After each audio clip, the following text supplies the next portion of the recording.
નસવાડી ખાતે નીતિ આયોગ દ્વારા ચાલતા મહત્વાકાંક્ષી તાલુકા એસ્પિરેશનલ બ્લોક પ્રોગ્રામ અંતર્ગત સંપૂર્ણતા અભિયાન કાર્યક્રમ યોજાયો।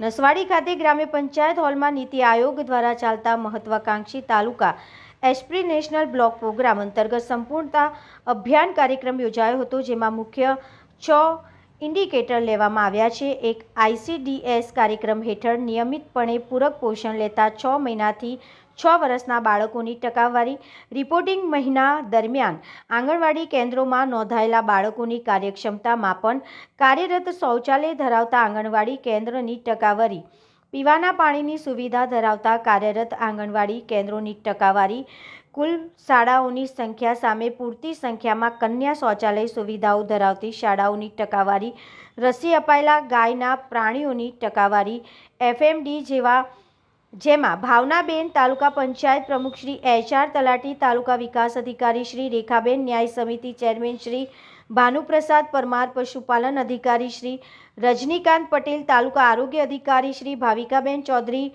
ICDS અધિકારી શ્રી જ્યોતિ રાઠવા, TLM શ્રી મિશન મંગલમ તેમજ Viral Tadvi Shri aspirational block fellow NITI Aayog દ્વારા 6 મુદ્દા વિશે માહિતી આપવામાં આવી।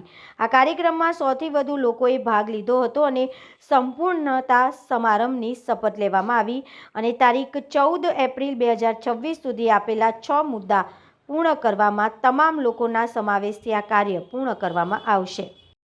નમસ્કાર, મારું નામ છે Viral Tadvi. Aspirational block programme Naswadi ખાતે હું મારી ફરજ નિભાવું છું। સંપૂર્ણતા અભિયાન જે એક નીતિ આયોગનો પ્રોજેક્ટ છે જે નસવાડી તાલુકામાં કાર્યરત છે। આજે આ પ્રોગ્રામમાં આપણે ખેતીવાડી, શિક્ષણ, આરોગ્ય અને તમામ વિભાગોની ચર્ચા કરવામાં આવી, જેમાં આપણે આવનારા પ્રોજેક્ટોનો આપણે કેમને અમલીકરણ કરશું અને કેમને એમને પૂરા કરશું એના વિશે વિગતવાર માહિતી રજૂઆત કરવામાં આવી। આ કાર્યક્રમમાં તાલુકા વિકાસ અધિકારી, ન્યાય સમિતિના ચેરમેન, તાલુકા વિકાસના સભ્ય તથા તમામ સ્ટાફને હાજરીમાં આ પ્રોગ્રામ કરવામાં આવ્યો, જે ખૂબ સરસ રીતે સારો રહ્યો અને હું આશા કરું છું કે આપણે આ પ્રોગ્રામ કર્યો તેમજ આપણે નસવાડી તાલુકામાં આનું અમલીકરણ કરીને નસવાડી તાલુકાને આગળ વધારીશું। Thank you.